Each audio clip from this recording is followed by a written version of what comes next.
Bismillahirrahmanirrahim. Assalamualaikum warahmatullahi wabarakatuh. Waalaikumsalam. Sahabat hijrah, bertemu kembali di Bruda Talks. Dan kali ini alhamdulillah Ana sendirian. Karena Afwan Esa ternyata detik-detik terakhir harus membantu seseorang untuk menuju ke tempat lain di luar Bali. No problem, kita masih kedatangan dua ustadz favorit kita. Yang pasti kali ini bukan Marikar Brothers. Brother sang satu lagi ternyata kecapean juga tante. Iya betul. Kali ini yang datang adalah Ustadz Ridwan Marikar. Assalamualaikum Ustadz. Waalaikumsalam warahmatullahi wabarakatuh. Dan yang berikutnya ini Ustadz favorit Anda juga nih. Ya. Karena selalu mengingatkannya dengan bulu tangkis. Ustadz Faisal Hidayat. Assalamualaikum Ustadz. Sehat alhamdulillah Ustadz. Katanya dari negara Ustadz. Dari negara. Negara mana Ustadz? Negara Indonesia. Pulang kampung Ustadz ini. Ustadz sekarang Ana mau membahas tentang yang lagi viral banget nih. Nah, apa nih? Masalah apa ini? Tentang Palestina. Oh, Insyaallah. kan di mana-mana Palestina tuh. Iya. Palestina di TV, Palestina di YouTube, Palestina di surat kabar. Nah, kita sebagai sahabat hijrah nih sebenarnya harus yang kita lakukan tuh apa? Apakah cukup dengan berdoa saja kah? Apakah wajib untuk datang langsung ke sana untuk membantu saudara kita di Palestina atau seperti apa? Ya. Sebelumnya bismillah walhamdulillah wassalatu wassalamu ala rasulillah. Ya, kita ini saat ini ya mungkin yang lagi booming ya masalah tentang Palestina, saudara-saudara kita kaum muslimin yang ada di Palestina. Ya, sikap kita sebagai kaum muslimin dan sudah kewajiban kita, yaitu yang pertama adalah memang kita harus berdoa, mendoakan saudara-saudara kita kaum muslimin yang ada di Palestina itu. Palestina. Iya, karena kaum muslimin ini salah satu senjata yang paling kuat saat ini adalah doa. Sebagaimana kan dikatakan doa silahul mukmin. Doa itu adalah senjatanya kaum mukmin. Jadi kita kaum muslimin yang saat ini belum bisa membantu secara jasad kita ya pada kaum muslimin yang ada di sana, paling tidak kita bisa bantu dengan doa saat ini. Doa. Iya, karena apa namanya dikatakan juga bisa lah ya. Iya, kalau doa ini kan semua orang bisa. Melakukannya. Ya nggak harus modal ya. Iya, nggak pakai modal lah. Cuma cukup angkat tangan berdoa minta sama Allah untuk kaum muslimin, saudara-saudara kita yang di sana. Karena dikatakan al-mu'minu akhul mu'min kal bunyan yashuddu ba'duhum ba'du. Bahwasanya kaum mukmin yang satu dengan mukmin yang lain itu adalah seperti suatu bangunan. Ya, suatu bangunan, satu fondasi yang saling menguatkan satu di antara lainnya. Dengan doa itu ya, Iya. karena banyak sahabat-sahabat hijrah yang mungkin merasa kalau didoain tuh kayak disepelekan gitu, doa doang, bantu ini dong kan biasanya begitu Tata. Padahal sebenarnya doa ini yang paling penting. Iya, jangan salah, doa ini paling penting. Sampai anak pernah dengar itu kekuatannya doa itu, kalau nggak salah yang anak pernah tahu itu 70% kekuatan doa. Dari apa yang mau kita lakukan? Iya. Jadi bukan suatu hal yang kecil. Doa ini sangat kuat. Makanya kan dikatakan silahul mukmin, senjatanya. Jadi kalau kita tidak ada senjata nih, gimana mau menang? Nah, berarti ini sahabat hijrah nih banyak yang salah kaprah nih. Doa doang. Padahal itu sebenarnya 70%. Iya, benar. 30% sisanya kan. Sisanya dari sekarang usaha. 30% ini Tat, apa lagi nih Tat selain doa untuk Palestina itu? Jadi diantaranya kalau apa Harta, ya? Iya, diantaranya kalau dari 30% ini mungkin bisa kita bantu dari harta. Ya. Harta. Kita sumbangsi kita lah. Kita punya berapapun. Oh, duit nih ceritanya Tat. Iya, apapun bisa dari duit. Atau mungkin kita punya pakaian. Oh iya benar. Atau mungkin saat ini saudara-saudara kita butuh selimut atau apa. Kita bisa kasih selimut, kita bisa kasih makanan. Karena sudah ada lembaga donasi yang kadang-kadang kan membutuhkan ini ya kita ngikut itu aja ya. Betul. Iya supaya tidak salah dalam memberikan sumbangan itu ya Tat. Selain itu Tat, ada juga sekarang yang ngotot banget itu Tat. Anak mau berangkat ke Palestina. Pokoknya udah jihad anak gitu. Nah ini sebenarnya kalau misalnya kita ngerasa mampu nih Tat. Duit ada gitu, ngerasa mampu dikasih izin sama keluarga misalnya berangkat ke Palestina gitu. Nah Untuk itu jihad ini? Iya, untuk jihad nih. apakah itu suatu kewajiban, Pak? Untuk adapun masalah jihad, kita membantu dalam artian fisik kita ya, untuk kaum muslimin yang berada di sana, itu memang salah satu syaratnya memang kita mampu lah ya, mampu secara fisik. Mampu. Memang mungkin kita sehat, yang kita bisa berangkat. Tapi ada syarat-syarat yang lain yang memang kita harus perhatikan dan tidak bisa kita pungkiri. Jihad adalah salah satu syariat yang harus diilmui, bukan sekedar ini aja Ustaz ya. Jadi kita bisa katakan jihad bukan sekedar semangat, ya kan? Bukan sekedar semangat kita berani. Mungkin kan saat ini kan anak muda nih semangat semua Ustaz ya. Semua, masya Allah. Bukan harus semangat itu. Tapi harus tahu ilmunya benar Ustaz ya.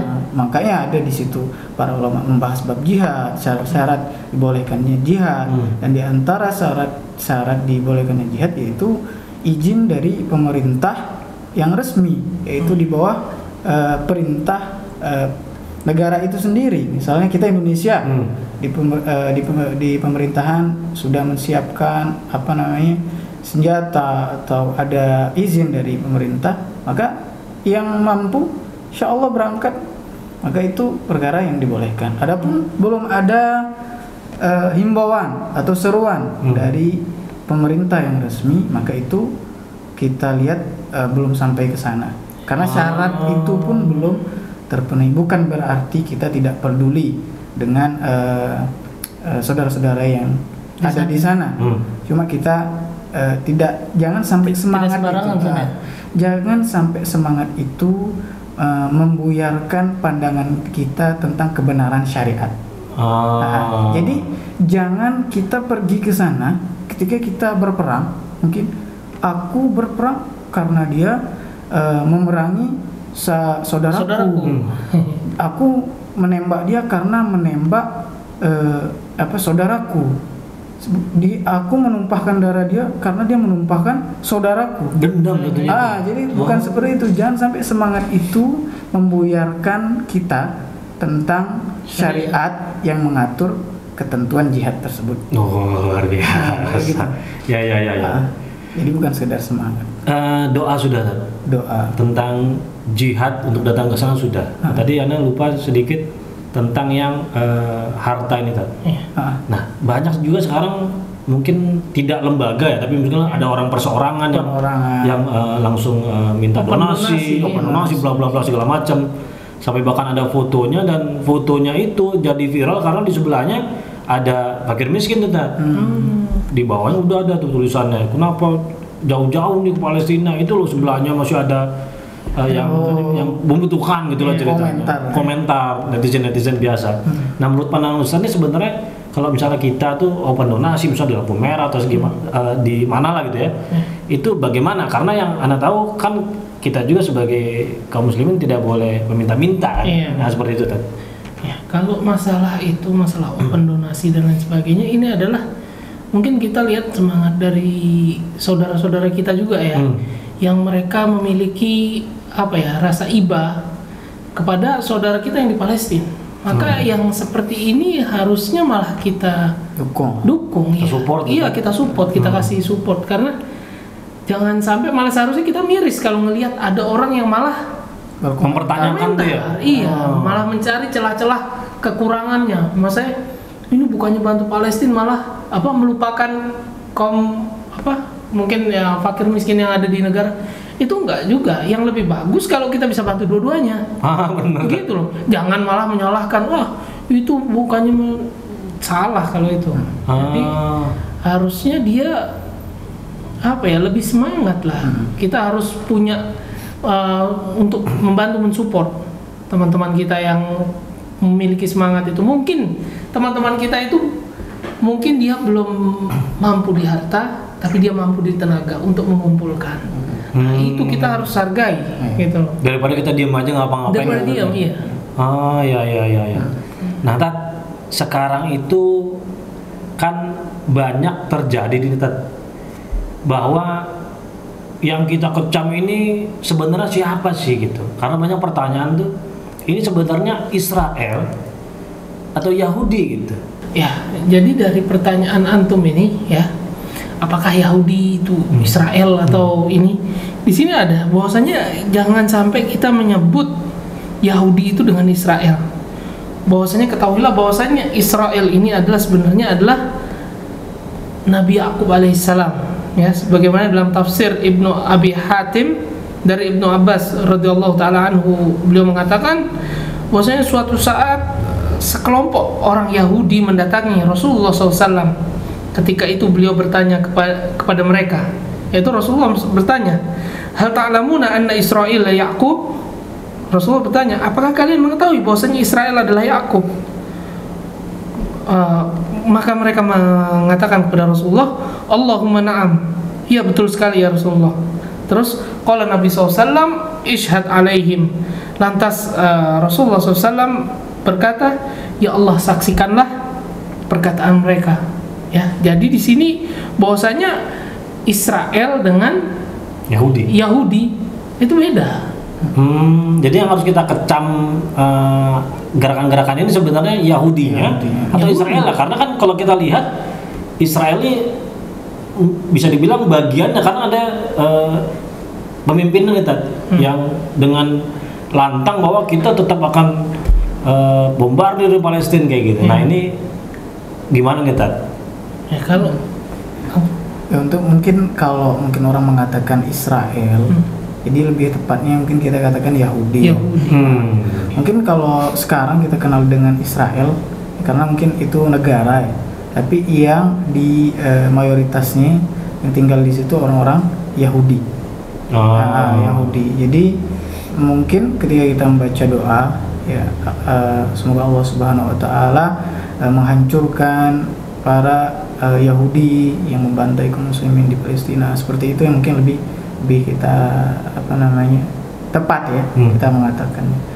Adapun Israel mungkin itu tadi seperti Ustadz Ridwan, ternyata itu adalah Nabi Yakub alaihissalam. Karena di sini ya, jadi ada di dalam Al-Qur'an Allah Azza wa Jalla menyebutkan ya, wa qalatil yahudu yadullahi maghlulah ghullat aydihim wa lu'inu bima qalu. Ya, bahwasanya orang-orang Yahudi mengatakan tangan Allah itu maghlulah, terbelenggu. Bahkan sebenarnya tangan mereka lah yang dibelenggu oleh Allah Azza wa Jalla, dan mereka lah yang dilaknat dan disebabkan apa yang telah mereka katakan kepada Allah. Ya ini, jadi yang dikecam di sini adalah orang Yahudi. Ya. Nah kalau kita tadi doa kayak tadi tuh bahwa yang Anda tahu kan kita tidak boleh doa yang mengakibatkan orang itu, misalnya kayak ya Allah mudah-mudahan si fulan kecelakaan misalnya kayak gitu, tolong di apaan segala macam. Nah ini dengan doa yang kayak tadi hancurkan Yahudi segala macam, itu nggak apa-apa ya Iya, itu ada yang kita dapati asar-asarnya dari Rasul Sallallahu Alaihi Wasallam ketika mendoakan begitu. Apa yang didoakan Rasul Sallallahu Alaihi Wasallam untuk kaum muslimin, pertama kemenangan, lalu kehancuran bagi kaum musyrikin, seperti itu boleh, karena dia bukan kaum muslimin. Kaum muslimin. Karena kan sudah janji Allah itu betul, bahwa Yahudi ini akan dihancurkan. Betul. Bahwasanya kalau kita mau mengetahui sebenarnya ya, bahwasanya Allah Azza wa Jalla ini nggak butuh sama doa-doa kita. Kalau dalam artian Allah ini kalau mau menghancurkan orang Yahudi itu sangat gampang bagi Allah.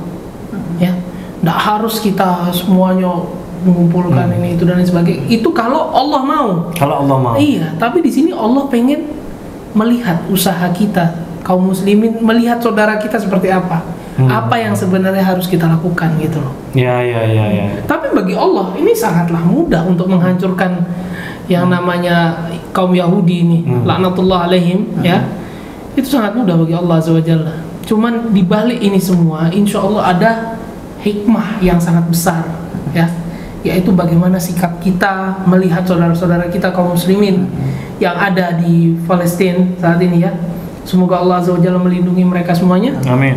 Nah, itu kita dilihat di situ bagaimana sikap kita sebenarnya. Nah, ya. Jadi sahabat hijrah, kalau misalnya kita ditanya apa kita harus pasrah terhadap Palestina, Tidak, jawabannya tidak gitu kan. Iya. Walaupun janji Allah sebenarnya memang sudah pasti ya. dihancurkan ini Yahudi gitu. Tapi kita diminta untuk kita sebagai sesama saudara ini seperti apa sih? Iya, Mungkin sikap kita seperti apa? sikapnya seperti apa gitu. Kita bisa kita simpulkan. Jadi pertama yang kita bisa lakukan untuk saudara kaum muslimin yang di Palestina sebagai muslim, pertama kita pasti prihatin. Yang pertama, yang kedua mungkin kita bisa menolong dalam bentuk moral, materi dan juga doa. Dan yang terakhir, jangan sampai kita memperkeruh suasana. Seperti yang tadi antum bilang, ada yang mengomentari bahwa pendonasi yang sebelahnya ada itu ya. Malah mencari celah-celah kesalahan. Itu kita prihatin lah sama orang yang seperti itu ya, yang dimana dia mengaku Islam, apalagi dia Islam, ya kan? Karena Rasul Shallallahu Alaihi Wasallam mengatakan dalam hadis yang diriwayatkan Imam Bukhari dan Muslim bahwa seorang Muslim itu sebagai umpamanya sebagai satu tubuh. Apabila salah satu tubuh merasakan sakit, maka sakit juga seluruh jasad. Begitu. Bagaimana perumpamaan Rasul SAW menggambarkan bahwa kita adalah satu kesatuan yang utuh. Ya. Jadi sakit semua. Kita merasakan sakit lah, minimal gitu. Minimal sakit ada tergerak dalam hati itu ya Dada. Jangan sampai ada komentar-komentar miring seperti itu. Oh, siap.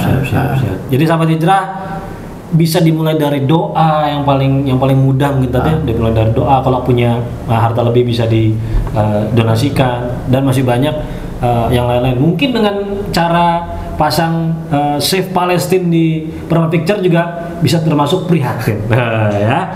Jadi sahabat hijrah segitu dulu. Kalau kita ditanya tentang pasrahkan Palestina, kita sekali lagi bilang tidak gitu ya. Jangan lupa untuk subscribe, komen, dan juga kalau misalnya ada saran-saran terhadap Burda Talks bisa juga langsung ditaruh di komen situ.